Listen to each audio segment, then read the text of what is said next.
আমাদের দেশে school college university ছাত্র এবং শিক্ষকদেরকে যদি জিজ্ঞাসা করা হয়, প্রশ্ন করা হয় যে কুখ্যাত ইংরেজকে ভারতবর্ষ থেকে বিতাড়িত করে ভারতবর্ষ থেকে তাড়িয়ে দেশকে স্বাধীন করেছিল কারা, কাদের আত্মবলিদানে, কাদের কুরবানিতে, কাদের রক্তের ফোঁটায় আজ ভারতবর্ষের মাটি খাঁটি হয়েছে, ভারতবর্ষ স্বাধীন হয়েছে।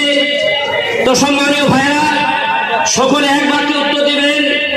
বিনয় বাদল, দীনেশ প্রফুল্ল চাকি, মাতঙ্গিনী হাজারা, নেতাজি সুভাষচন্দ্র বোস, ইনাদের নাম আসবে। এই নাকি 4-6 মিলে ভারতবর্ষকে স্বাধীন করে দিয়েছে। ইনাদের কুরবানির বদৌলতে নাকি ভারতের মাটি খাঁটি হয়েছে।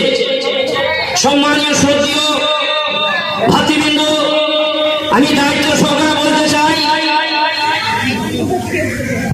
জোর গলায় বলতে পারি, এই ভারতবর্ষের মাটিকে খাঁটি করার জন্য মুসলমান ভাইরা যে পরিবার রক্ত ঝরিয়েছে, ওলামায়ে কেরামরা যে পরিবার আত্মবলিদান দিয়েছেন, যে পরিবারে রক্ত ঝরিয়েছেন,